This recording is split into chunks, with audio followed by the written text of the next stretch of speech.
வந்தே மாதரம் இலங்கையில் 2009 ஜனவரி மாதம் பயங்கரமாக நாங்கள் இன அழிவு நடந்துக்கிட்டு இருக்கு.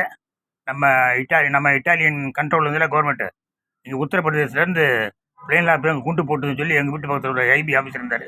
ஐபி ஆஃபீஸர் அப்படியே கண்ணீர் வழியே சொன்னார் என்கிட்ட, என்னங்க இது இவனுங்க ஏங்க இங்கேருந்து ஆள் அனுப்புகிறானுங்க அப்படின்னு சொல்லி. அவர் பேர் சொல்ல விரும்பலன்னா அதுங்க சமயத்தில் என்ன பண்ணுறாங்க, இங்கேருந்து இந்தியாவிலேருந்து அங்கே ஒரு பக்கம் காட்டுக்குள்ளே குண்டு போட்டு கொண்டுக்கிட்டுங்க ஈழத்தமிழனை, இன்னொரு பக்கம் கிரிக்கெட் விளையாட நம்ம டீம் போகுது, கிரிக்கெட் டீம் விளையாட போகுது. அட பாவீங்களா, என்னடா அவங்க மனசாட்சியே கிடையாது அவங்களுக்கு, அதனால் நீ போகக்கூடாதான்னு சொல்லி அங்கே டிஎன்சி ஆஃபீஸில் போய் ஒரு பெட்டிஷன் கொடுத்தேன். அவங்க வேணா ஒரு 50,000 வாங்கிட்டு போங்க அப்படின்னாங்க. அதுக்கப்புறமா நான் வெளியே போலீஸ்லேயும் சொல்லிவிட்டு அவன் உண்ணாவிரதம் உட்காந்தோன்னே கைது பண்ணிட்டாங்க. பரபரப்பாக மாலை முரசில் செய்தி வந்தது, மறுநாள் தினத்தந்திலையும் வந்தது.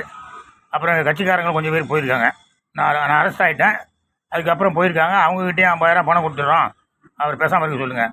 பணம் தான் பெருசு தவிர அங்கே செத்து போனவன் பெருசு கிடையாது. ஆயிரக்கணக்கில் லட்சக்கணக்கில் செத்து போனால் பார்த்தீங்களா. இன்ன வரைக்கும் என்னுடைய மிகப்பெரிய வேதனை அதான்.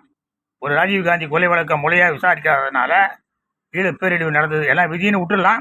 அதனால் என் தலையில் தலைவர் கடவுள் என்ன எழுதி வச்சுருக்கானா, இதுக்காக நீ விடாமல் போராடான்னு சொல்லி நான் இன்னும் ராஜீவ்காந்தி உண்மை குற்றவாளிகள் வெளியே வரணும்னு சொல்லி பயங்கரமாக போராடிட்டு இருக்கேன். இந்த மாதிரி ஒரு சுப்பிரமணிய சாமி ட்வீட் பண்ணுறாரு, already one Italian lady who takes back her husband. Subramanian Swamy 85 வயசு ஆகி போச்சு, அவர் உலர்லான்னு விட்ட முடியாது. இந்த மாதிரி இப்போ ஒரு Indian prime minister, Italian prime minister படத்தை போட்டு கிண்டலாக சொல்கிறாரு. Another Italian addition, we already have one who takes back her husband அப்படின்னு என்ன அர்த்தம்? மானநஷ்ட வழக்கு போட்டாரா வரகுள்? பிரியங்கா போட்டாரா?